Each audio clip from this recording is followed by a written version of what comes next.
Welcome to my YouTube channel TS academy.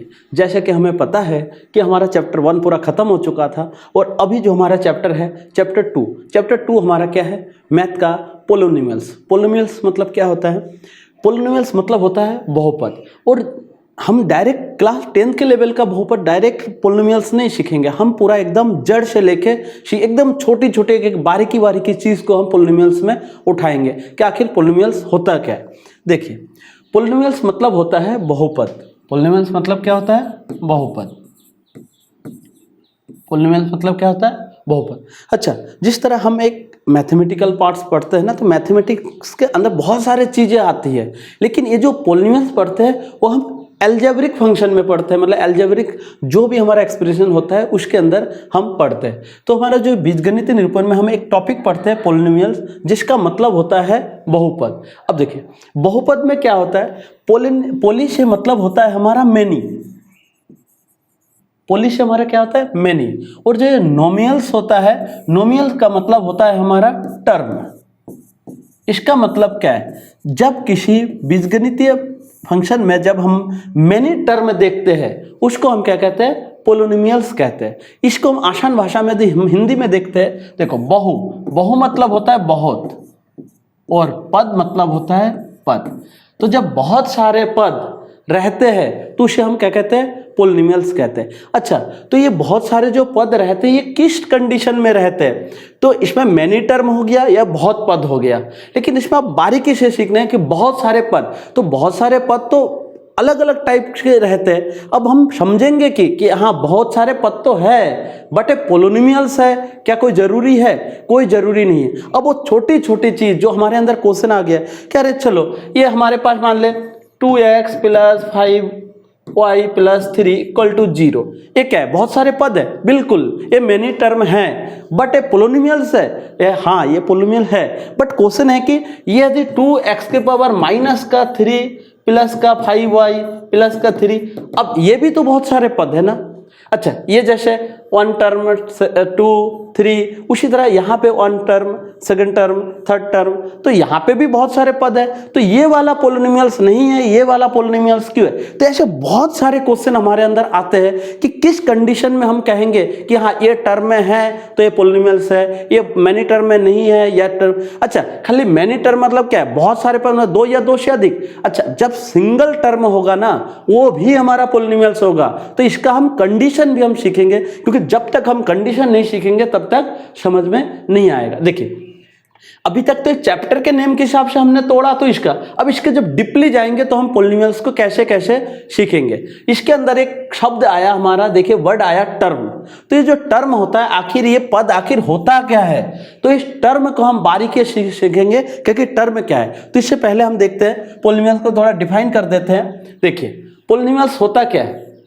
An algebraic expression in which the variables involved have only non-negative integral powers is called a polynomial। देखो, एक शब्द आ रहा है, powers भी एक शब्द आया और नॉन नेगेटिव एक वर्ड आया। तो आखिर ये नॉन नेगेटिव, ये पावर, आखिर ये शो क्या कराना चाह रहा है? तो इसके लिए हम क्या सीखेंगे? एक वर्ड सीखेंगे, ये टर्म।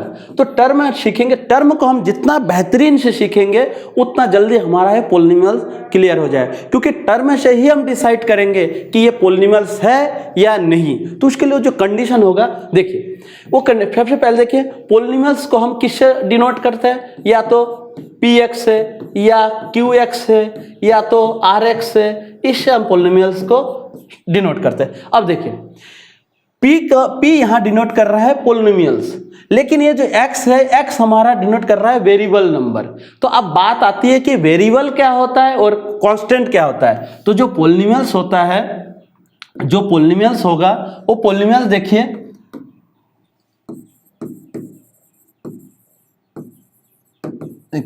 पोलिनोमियल्स को समझने के लिए अभी हमने बताया कि या तो इसे px से डिनोट करेंगे, या तो इसे qx से डिनोट करेंगे, या rx से। अच्छा, इसे हम py से भी तो डिनोट कर सकते हैं। तो यहाँ इसे हम pz से भी तो डिनोट कर सकते हैं। तो आखिर ये x क्या है, ये y क्या है, ये z क्या है? ये बारीकी से हमें समझना है कि देखिए, ये जो x है, x को हम कहते हैं वेरिएबल नंबर, मतलब चर राशि। x को हम क्या कहते हैं? वेरिएबल नंबर, मतलब चर राशि। अच्छा, तो वेरिएबल और चर राशि, तो ये पॉलिनोमियल्स में क्या क्या टर्म होते हैं? पॉलिनोमियल्स में दो तरीके के टर्म होते हैं। पॉलिनोमियल्स में क्या होते हैं? ये जो टर्म होते हैं, पॉलिनोमियल्स में जो टर्म होते हैं वो दो तरीके से होते हैं। एक वेरिएबल टर्म और एक होता है कांस्टेंट टर्म।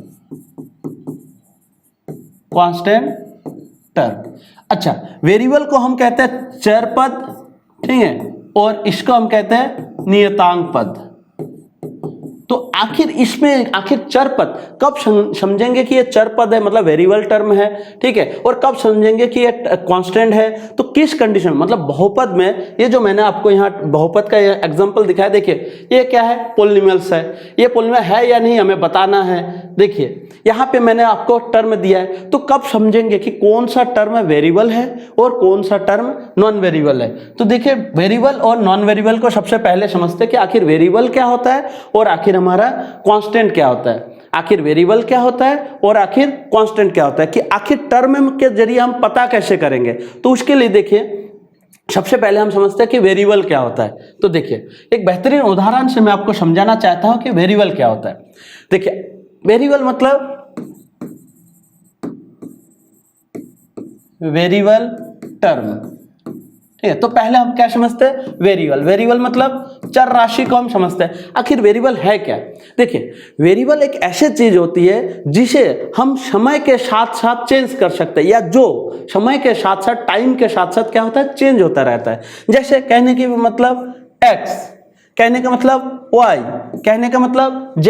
तो बढ़िया करके हम समझ सकते हैं कि वेरिएबल नंबर क्या है। वेरिएबल नंबर भगवान विष्णु है। भगवान विष्णु क्या है? जैसे जैसे समय, जैसा जैसा परिवर्तन होता गया, भगवान अपने अपने रूपों में क्या होता गया? अवतार लेता गया। तो समय के साथ साथ कभी वो मत्स्य रूप ले लिया, कभी वो कूर्म रूप ले लिया, कभी वो वाराह रूप ले लिया, कभी वो नरसिम्हा रूप ले लिया, कभी वो वामन रूप ले लिया। तो इस तरह से भगवान विष्णु क्या किए? भगवान विष्णु समय समय के साथ चेंज होते रहे। तो श्री कृष्ण ने क्या किया? समय समय के साथ अपना रूप, अपना अवतार चेंज करता गया। तो सेम टू सेम मैथमेटिकल के साथ इसको रिलेशन करके देखते हैं, तो वेरिएबल नंबर क्या है? एक्स भी समय समय के साथ चेंज हो सकता है, वाई भी समय समय के साथ चेंज हो सकता है, जेड भी टाइम के साथ चेंज। तो जिस तरह भगवान विष्णु टाइम के साथ साथ अपने आप को चेंज करते रहते हैं या चेंज होता रहता है, same to same variable number भी चेंज। तो आज के बाद और आप वेरिएबल नंबर कभी चेंज मतलब भूलेंगे ही नहीं कि आखिर चर राशि क्या होता है। चर राशि क्या होता है? एक श्री कृष्ण है, भगवान विष्णु है। चर राशि क्या है? भगवान विष्णु है। ये समय के साथ क्या होता है? चेंज होता रहता है। अर्थात मैं यदि तुम्हें बोलूं कि तुम्हारे पास x कोई सामान है, अच्छा तो x का कोई कांस्टेंट नंबर है, मतलब नियत है क्या? x का मतलब कुछ भी हो सकता है भाई। जैसे यदि भगवान विष्णु बोलूं, अच्छा तो भगवान श्री कृष्ण बोलो तो क्या अलग है? श्री राम बोलो तो क्या अलग है? तो इसका मतलब यदि मैं बोलूं कि 5, अच्छा तो x की वैल्यू 5 भी हो सकता है। यदि मैं बोलूं कि 6, तो x की वैल्यू 6 भी हो सकता है। इसमें से कोई भी आप एक, जैसे श्री राम को लीजिए, अच्छा तो मैं यदि बोलूं श्री राम, यदि कोई बोले कि श्री विष्णु, अच्छा तो क्या अलग है क्या? नहीं, दोनों एक जैसे है, तो सेम टू सेम। यदि कोई बोले कि x का मान 5 है, अच्छा ठीक है x का मान 5 है। अच्छा कोई यदि बोले x की वैल्यू 6 है, तो ठीक है x की वैल्यू 6 है। इसका मतलब क्या है? वेरिएबल नंबर अर्थात चर राशि अपने आप को चेंज कर सकती है, इसको टाइम के साथ साथ वो चेंज होती रहती है। तो इस तरह से वेरिएबल नंबर समझ में आ गया। अब देखते हैं, अब एक आपका आया था कांस्टेंट नंबर। कांस्टेंट मतलब कांस्टेंट नियतांक क्या होता है, कि नियतांक क्या होता है। देखिए नियतांक को बढ़िया करके समझते हैं कि कांस्टेंट नंबर क्या होता है। देखिए ये हमारे माननीय प्रधानमंत्री मोदी जी है, अच्छा ये सलमान खान, ये अक्षय कुमार, ये कपिल शर्मा। इसके जरिए मैं इमेज के जरिए आपको समझाना चाहता हूं कि आखिर कांस्टेंट नंबर क्या है, ताकि इसके बाद आप और कभी भी ना भूले कि कांस्टेंट नंबर क्या आता है। वेरिएबल नंबर क्या आता है? भगवान विष्णु से रिलेट कर लीजिए। भगवान विष्णु समय समय के साथ चेंज होते हैं, तो वेरिएबल नंबर भी चेंज होते रहते हैं। अच्छा अब देखिए, यदि मैं यहां आपका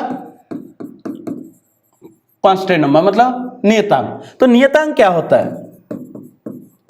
नियतांक या स्थिरांक क्या होता है? देखिए मैंने यदि मोदी जी को बोला कि ये लीजिए मोदी जी 500 रुपए ले लिए, 500 रुपए मैंने मोदी जी को दे दिया।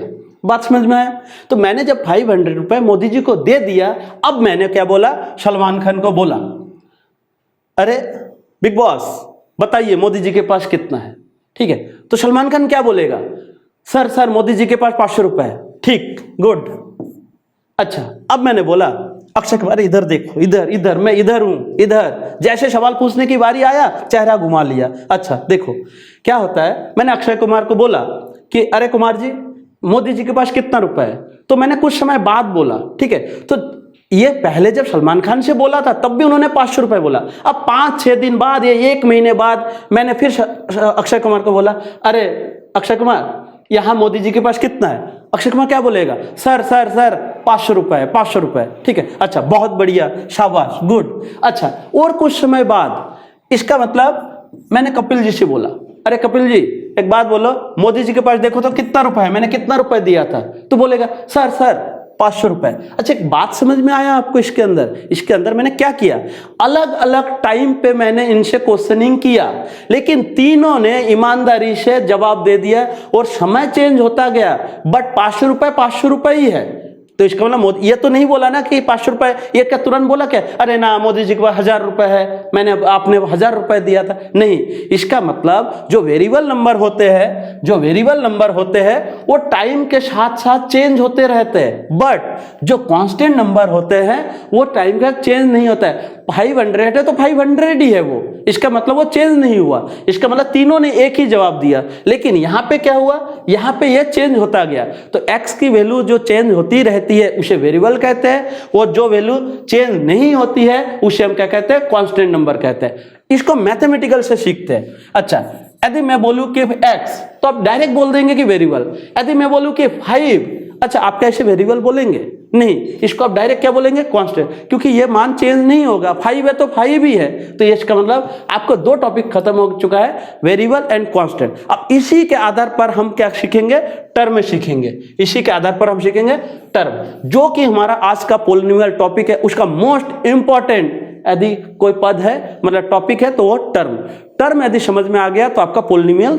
क्लियर हो गया। देखिए ये जो टर्म है, तो टर्म को हम 2 भागों में बांट के पढ़ते हैं, लेकिन टर्म को आप सबसे पहले देखिए टर्म आखिर किस कंडीशन में बनता है। तो टर्म देखिए, सबसे पहले हम देखेंगे यहां पे आप एक सिंबल लगा दीजिए इनटू का।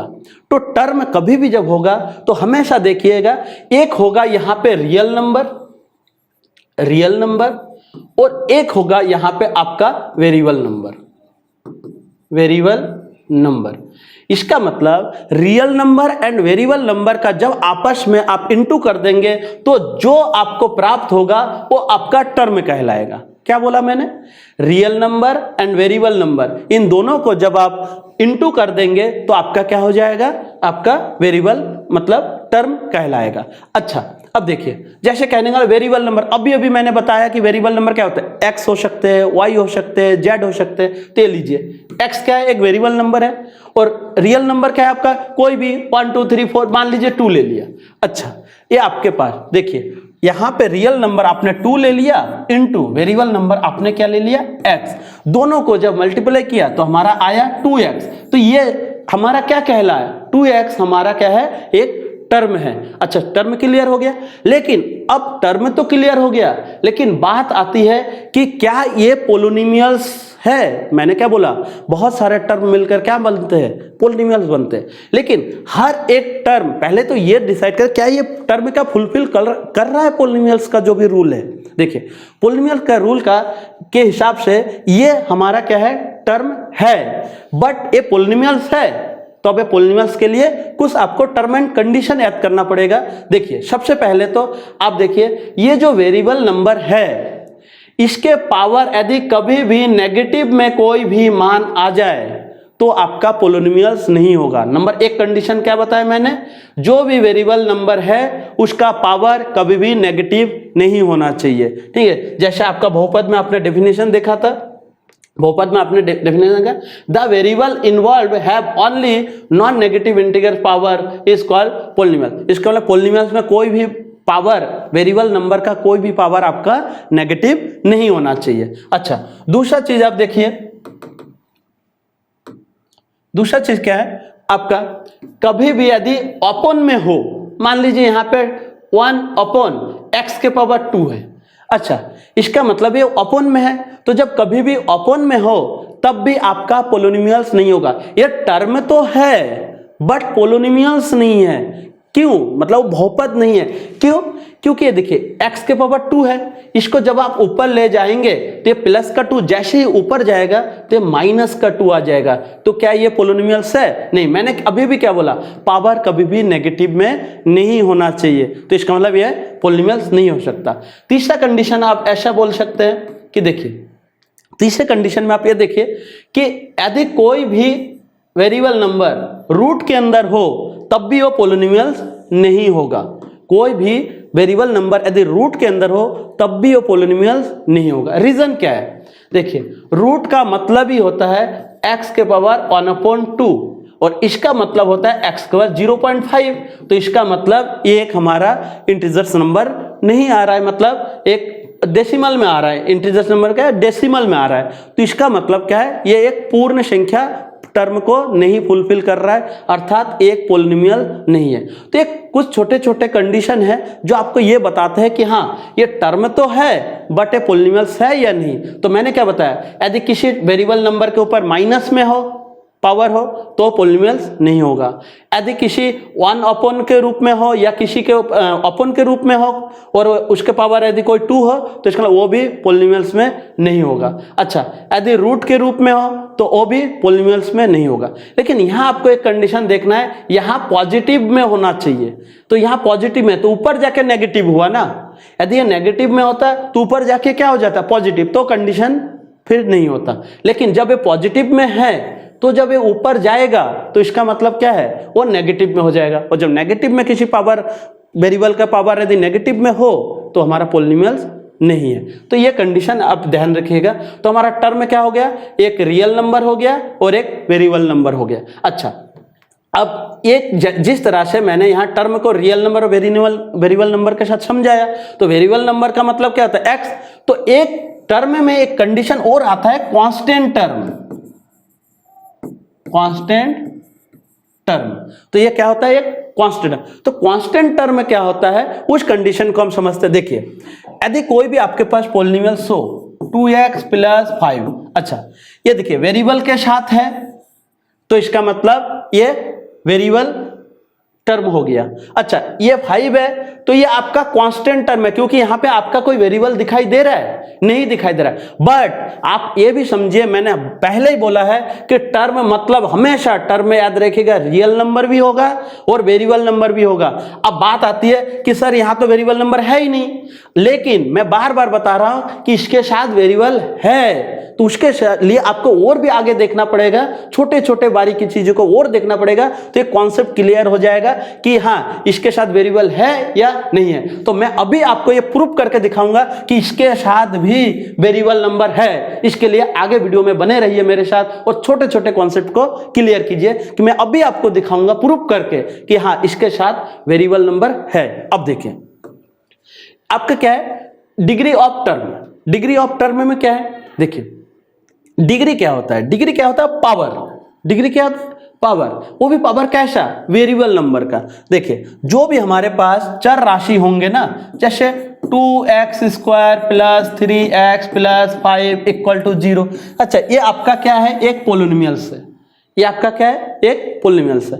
अब बात आती है, अच्छा इसमें देखिए वेरिएबल नंबर का पावर देखिए 2 है, इसमें वेरिएबल नंबर का पावर 1 है, ठीक है। अच्छा, तो ये क्या पोलिनोमियल्स है? बिल्कुल, ये भी एक टर्म है जो पोलिनोमियल्स का कंडीशन इसमें फुलफिल कर रहा है। इसमें भी पोलिनोमियल्स का कंडीशन फुलफिल कर रहा है, ये भी पोलिनोमियल्स का टर्म है। तो सारे टर्म को हमने जब मिला दिया तो हमारा क्या है? ये हमारे पास पता चलेगा कि हाँ एक पोलिनोमियल है। अच्छा, अब देखिए ये हमें पता तो चल गया कि ये पोलिनोमियल्स है, लेकिन अब हमें यह देखना है कि डिग्री क्या है। तो डिग्री क्या होता है? डिग्री आप हमेशा याद रखिए, ये जो वेरिएबल नंबर होता है इसके पावर जो होता है उसे ही हम क्या कहते हैं? डिग्री।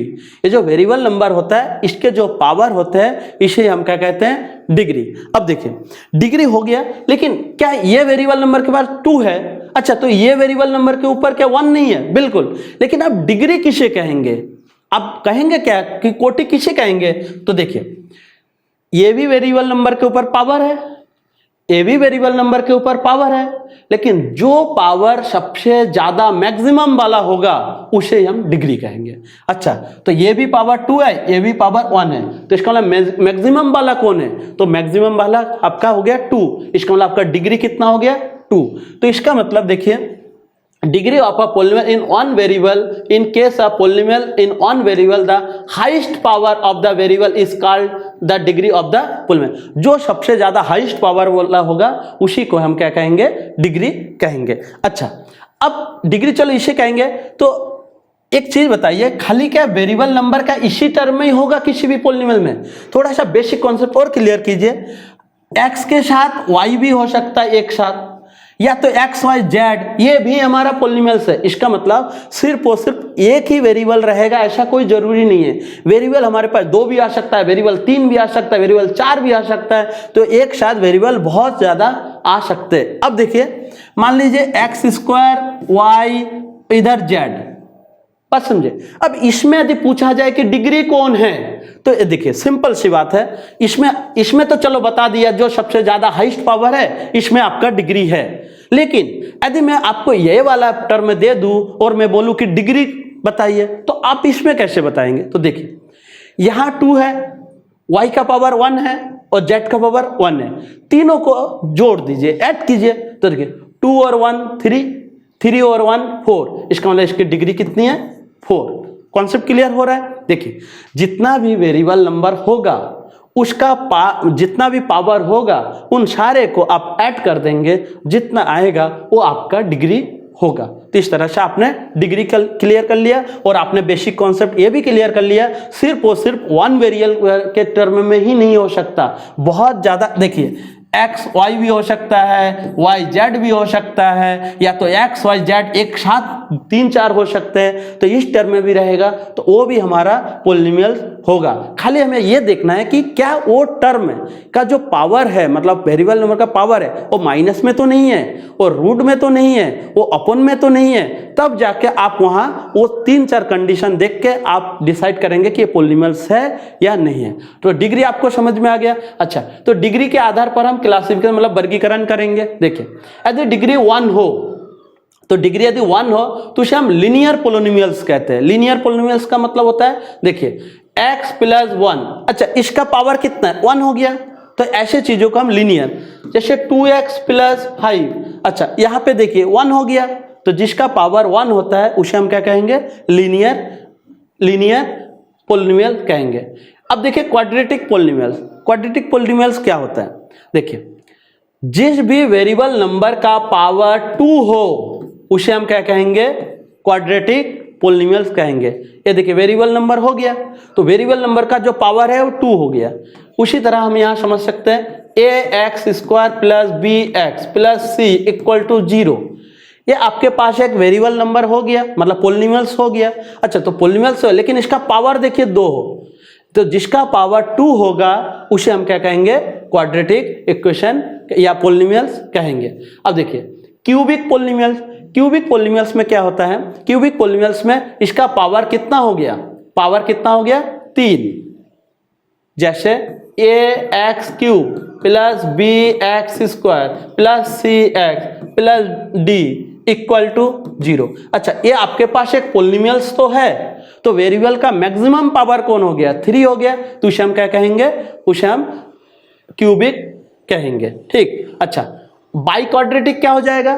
तो यहीं पे आपका क्या हो जाएगा? 4। तो जिसमें वेरिएबल नंबर का जो मैक्सिमम पावर हो गया वो 4 हो जाएगा, उसे हम कहेंगे बाई क्वाड्रेटिक पोलिनोमियल्स कहेंगे। तो आप डिग्री के आधार पर भी क्लासिफिकेशन कर सकते हैं कि हाँ लीनियर पोलिनोमियल्स है, या आपका क्वाड्रेटिक पोलिनोमियल्स है, या क्यूबिक पोलिनोमियल्स है, या तो बाई क्वाड्रेटिक पोलिनोमियल्स है। तो इसके आधार पर आप डिग्री यदि पेपर में निकालने के लिए तो आप डिग्री भी निकाल। ये आपका एकदम बेसिक कॉन्सेप्ट है। इसी के आधार पर आप 10th का सिलेबस जब मैं पढ़ाऊंगा तो बहुत जल्दी तुरंत समझ में आ जाएगा कि हाँ आखिर पूछा क्या गया है। देखो, अभी भी मैंने समझाया था कि आपका कांस्टेंट टर्म में क्या होता है, तो नियतांक। तो मैंने बोला था कि मैं प्रूफ करके दिखा दूंगा कि हाँ इसमें भी आपका वेरिएबल नंबर है। जैसे अभी मैंने समझाया था टर्म, तो टर्म में मैंने यहां पे बताया था वेरिएबल टर्म। वेरिएबल टर्म मतलब चर राशि,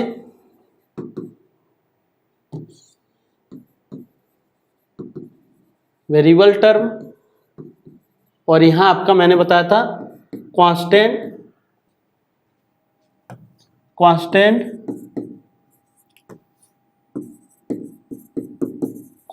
टर्म। अच्छा देखिए, वेरिएबल टर्म क्या होता है, जैसे 2x + 5, तो आपको पता चल गया ये आपका वेरिएबल टर्म है। लेकिन कांस्टेंट टर्म क्या है, ये वाला है, तो आपको पता तो चल गया ये वाला कांस्टेंट टर्म है, लेकिन अब मैंने बोला था इसके साथ भी वेरिएबल नंबर है। अब बात आती है कैसे, तो देखिए यहां 5 है, 5, और यहां पे 5 के साथ x0 में यदि मल्टीप्लाई कर दूं तो इसका मतलब क्या प्रूव नहीं हो गया, क्योंकि आपको पहले से ही पता होगा बेसिक कॉन्सेप्ट कि किसी भी टर्म के ऊपर या किसी भी नंबर के ऊपर यदि 0 लगा होता है, किसी के भी पावर यदि 0 होता है तो इसकी वैल्यू हमेशा कितने के बराबर होती है, 1।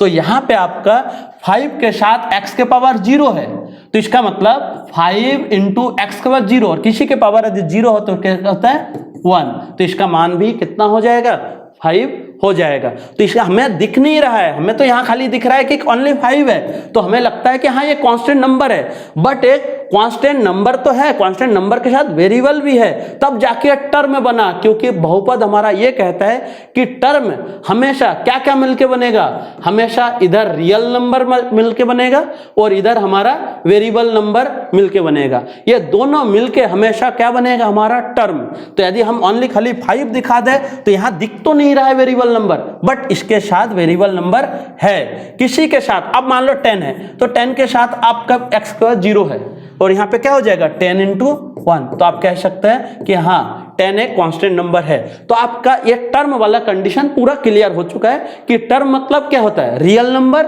और वेरिएबल नंबर, इसको मिला दे तो हमारा क्या बन जाता है, टर्म। और ये टर्म, बहुत सारे टर्म जब या तो पॉजिटिव के साथ या तो नेगेटिव के साथ मिलके बनेंगे तो हमारा क्या हो जाएगा, हमारा पूरा का पूरा एक पोलिनोमियल हो जाएगा। तो इस तरह आप बता सकते हैं कि पोलिनोमियल्स क्या होता है, पोलिनोमियल्स बहुत सारे टर्मों को मिला के हमारा बनता है पोलिनोमियल्स। और पोलिनोमियल्स कैसे बनता है, वो हमारा या तो पॉजिटिव में रहेगा या तो नेगेटिव। देखिए जैसे 2x + 3, ये क्या है, एक पोलिनोमियल्स है, बिल्कुल ये पोलिनोमियल्स है, क्योंकि ये टर्म है, ये भी एक टर्म है, ये भी एक टर्म है।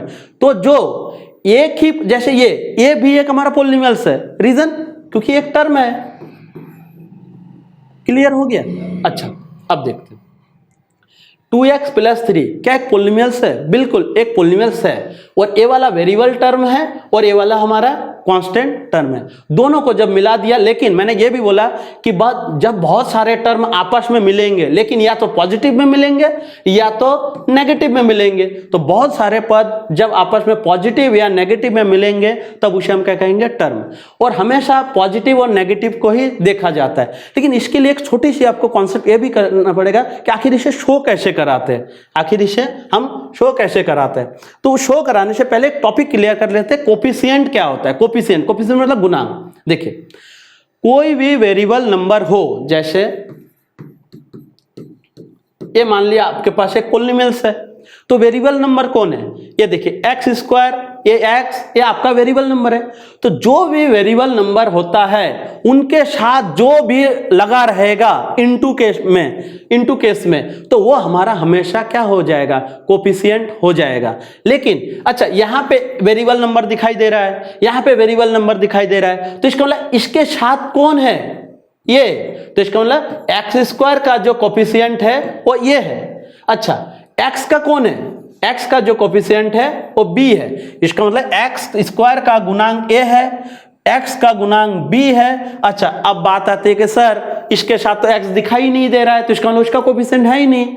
गलत, मैंने क्या बताया, हर एक कांस्टेंट के साथ भी हमारा वेरिएबल नंबर है। जैसे c के साथ क्या x0 नहीं है, इसका मतलब उसका हमारा कोफिशिएंट क्या हो जाएगा, ये हमारा क्या हो जाएगा, c का मान हमारा एक नियतांक कहलाएगा। तो कोफिशिएंट किस किस का हो गया, x² का हो गया और x का हो जाए, और इसके साथ हमारा क्या हो जाएगा, कोफिशिएंट हमेशा 0 हो जाएगा, क्योंकि इसके साथ हमारा वेरिएबल नंबर दिखता नहीं है, तो ये क्या हो जाएगा, 0 हो जाएगा। तो इस तरह हम बोल सकते हैं कि कोफिशिएंट। इसको एक उदाहरण से समझते हैं। अच्छा जैसे आपने देखा होगा कि राम का नाम जब आता है तो सीता का नाम आता है, सीता जी का नाम आता है, और जब सीता माँ का नाम आता है तो राम जी का नाम आता है। तो इस तरह से दोनों में कॉम्बिनेशन होता है। तो उसी तरह जो कोफिशिएंट होता है, एक्स स्क्वायर है तो उसके साथ कुछ कोफिशिएंट होगा, और जब कोफिशिएंट है तो उसके साथ कुछ वेरिएबल नंबर है। तो इसका मतलब कोफिशिएंट के मतलब वेरिएबल नंबर के साथ कोफिशिएंट जो होगा एकदम उसके साथ साथ होगा, तो उसके साथ वो गुणांक में रहेगा, उसके साथ वो गुणांक में रहेगा, इसीलिए इसे हम कहते हैं गुणांक मतलब कोफिशिएंट। जैसे आप देखिए, जैसे ये देखिए, राम जी है तो सीता माँ है, सीता माँ है तो राम जी है। उसी तरह एक्स स्क्वायर के यदि मैं बोलूं, अच्छा यदि कहने का मतलब राम जी ओनली, खाली राम जी आप नाम ले लीजिए, तो क्या सीता माँ नहीं आ जाता है? तो बिल्कुल सीता माँ आ जाती है। इसका मतलब क्या, सीता माँ जब होती है तो क्या राम जी का नाम नहीं आता है? बिल्कुल आ जाता है। तो यहाँ एक्स स्क्वायर ये आपका राम जी है। अच्छा, तो राम जी है, तो अब बोले कि ना सर यहाँ तो कोई इसके साथ दिखाई नहीं दे रहा है, लेकिन आप खुद कल्पना कीजिए, राम जी है तो सीता माँ साथ होगी ही होगी। तो इसका मतलब राम जी है तो इसका मतलब सीता माँ उनके साथ है ही है। इसका मतलब हर एक वेरिएबल नंबर के साथ कोफिशिएंट होगा। तो ये वेरिएबल नंबर है तो इसके साथ कोफिशिएंट 100% है। तो इसका मतलब देखिए, यदि एक्स स्क्वायर दिखाई दे रहा है तो इसका मतलब क्या उसके साथ है नहीं? बिल्कुल है। तो इसके साथ कौन है? 1 है। तो किसी भी वेरिएबल नंबर के साथ ओनली यदि x दे दिया जाए तो इसके साथ हमेशा 1 रहता है। यदि मैं डायरेक्ट आपको 2x दे दूं तो इसका मतलब आप तुरंत समझ जाएंगे कि हाँ ये राम जी के साथ सीता माँ है।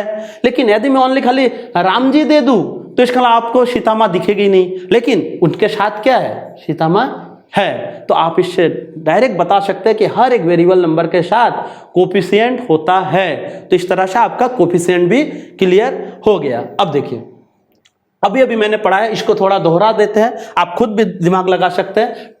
टर्म मैंने बताया कि क्या क्या लेकर होता है। टर्म हमारा क्या होता है? वेरिएबल टर्म, और इधर हमारा कांस्टेंट टर्म। इसके अंदर जो हमारा वेरिएबल नंबर के साथ जो रहता है उसे हम क्या कहते हैं? कोफिशिएंट। और ये वाला हमारा क्या हो गया? वेरिएबल, और ये वाला हमारा क्या है? कांस्टेंट। तो इस तरह से आप एक पॉलिनोमियल्स को, मैं आप जैसे भी आपको मान लो आपके यदि 3x स्क्वायर प्लस 5 यदि दे दूं, आप तुरंत ऐसे ढेर सारे उदाहरण को देख कर अकेले अकेले लगा सकते हैं कि हाँ कौन वेरिएबल है, कौन कांस्टेंट है और कौन आपका कोफिशिएंट है। इसमें आपका ये क्या है? कोफिशिएंट हो जाएगा, ये आपका वेरिएबल हो जाएगा, ये आपका क्या हो जाएगा? कांस्टेंट हो जाएगा। तो इस तरह से आपका पॉलिनोमियल्स मस्त तरीके से टॉपिक बाय टॉपिक क्लियर हो जाएगा। अब देखिए, इसको दर्शाने के लिए आप लार्जेस्ट टू स्मॉलेस्ट मतलब बड़े से छोटे में आना, डिसेंडिंग ऑर्डर में आना, मतलब रिप्रेजेंटेशन ऑफ पॉलिनोमियल में क्या है? हमेशा बड़े से छोटे में आना। इसको इस तरह से हम डिनोट कर सकते हैं। जैसे देखिए, ax square plus bx plus c, ये इसका एक जनरल सॉल्यूशन है। जनरल मतलब जनरल जो इक्वेशन है, इस तरह से हम डिनोट कर सकते हैं। देखिए, डिसेंडिंग ऑर्डर में आ रहा है, पहले 2 है, फिर 1 है, फिर 0 है। बात समझ में आया? पहले 2 है, फिर 1 है, फिर 0 है। इसी को हम ऐसे भी लिख सकते हैं, ax cube plus bx square plus cx plus d। देखिए आपका डिसेंडिंग ऑर्डर में आ रहा है ना, 3 आ रहा है, 2 आ रहा है, 1 आ रहा है, फिर जाके 0 आ रहा है। तो इसका मतलब इस तरह से आप लिख सकते हैं कि हाँ रिप्रेजेंटेशन कर सकते हैं कि पॉलिनोमियल्स को हमेशा डिसेंडिंग ऑर्डर में लिखते हैं। यदि अचानक आपको मैं ऐसे दे दूं bx plus ax square plus c, अच्छा तो ये आपका क्या एक मतलब जनरल टर्म में लिखा है ना, ये पॉलिनोमियल जनरल टर्म में नहीं लिखा है। तो इसको आप कैसे लिखेंगे? इसको सही करके लिखेंगे, ax square plus bx plus c। क्यों? क्योंकि इसका पावर 1 है और इसका पावर 2 है। तो ये क्या है? एक साथ सीक्वेंस में लिखिए ना, डिसेंडिंग ऑर्डर में। तो जैसे मैंने ये डिसेंडिंग ऑर्डर में लिखा, तो इस तरह से आप पॉलिनोमियल्स को रिप्रेजेंटेशन करेंगे। अब देखिए आपका पॉलिनोमियल्स का टाइप क्या है? तो पॉलिनोमियल्स का टाइप तो अलग अलग होते हैं, लेकिन मुख्यतः हम 3 टाइप इसमें पढ़ रहे हैं। एक तो डिग्री के आधार पर पढ़ा था कि बेस ऑफ डिग्री, उसके बेस पर पढ़ा था डिग्री के बेस पर, और अब हम पढ़ेंगे इसके मतलब ये भी डिग्री के मतलब लीनियर पॉलिनोमियल। लीनियर पॉलिनोमियल्स का मतलब ये भी डिग्री के आधार पर है। देखिए जैसे ax प्लस b, इसमें जो वेरिएबल नंबर है उसका जो मैक्सिमम पावर है 1। तो जब वेरिएबल नंबर का मैक्सिमम पावर 1 हो तो उसे हम लीनियर पॉलिनोमियल्स कहते हैं। बात समझ में आया? जब वेरिएबल नंबर का मैक्सिमम पावर 1 हो तो उसे हम लीनियर पोलिनोमियल्स कहते हैं, जिसे हम रैखिक बहुपद कहते हैं। नेक्स्ट एक एग्जांपल लेके देखते हैं, 2x प्लस 3 इक्वल टू 0। अच्छा, क्या ये लीनियर पोलिनोमियल्स है? देखिए यहाँ वेरिएबल नंबर है, वेरिएबल नंबर का मैक्सिमम पावर कितना है? 1। तो मैंने अभी तो बताया, जब वेरिएबल नंबर का मैक्सिमम पावर 1 हो तो उसे हम क्या कहते हैं? लीनियर पोलिनोमियल्स कहते हैं। तो एक पोलिनोमियल तो है ही है, लेकिन ये साथ में क्या है? लीनियर पोलिनोमियल्स है। नेक्स्ट देखते हैं क्वाड्रेटिक पोलिनोमियल। क्वाड्रेटिक पोलिनोमियल देखिए ax square plus bx plus c। अच्छा, पहले तो ये डिसाइड कीजिए क्या पोलिनोमियल्स है? बिल्कुल, ये पोलिनोमियल है। अब देखिए वेरिएबल नंबर का मैक्सिमम पावर 2 है, यहाँ पे भी वेरिएबल नंबर है लेकिन मैक्सिमम पावर 1 है, और ये भी वेरिएबल नंबर है लेकिन मैक्सिमम पावर 2 है।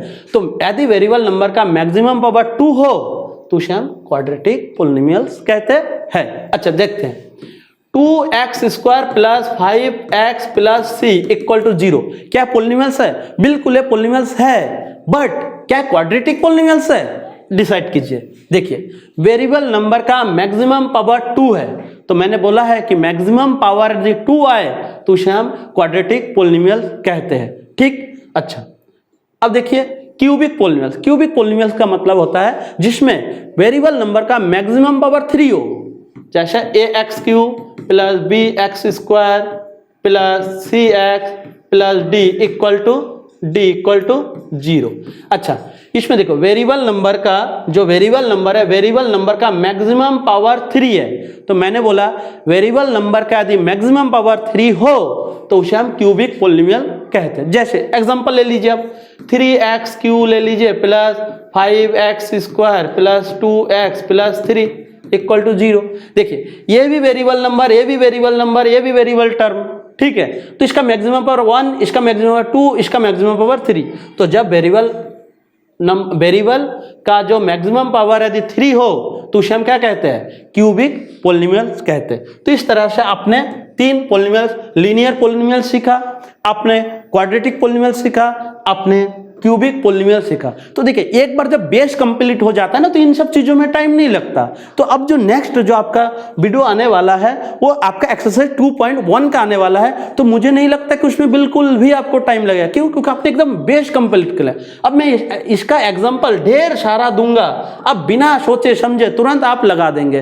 रिप्रेजेंटेशन कैसे डिसेंडिंग ऑर्डर में दिखाते हैं, तो आप सारा का सारा बेस कंप्लीट कर सकते हैं एक छोटे छोटे कॉन्सेप्ट क्लियर करके। और अब जो नेक्स्ट जो वीडियो आने वाला है वो आपका इसी बेस पे मैं आगे का एक्सरसाइज कराने वाला हूं। और एक्सरसाइज आपको मुंह जवानी हो आप कर लेंगे एकदम, मुझे कंफर्म बिलीव है कि 100% मुंह जवानी आप कर लेंगे। तो थैंक यू सो मच।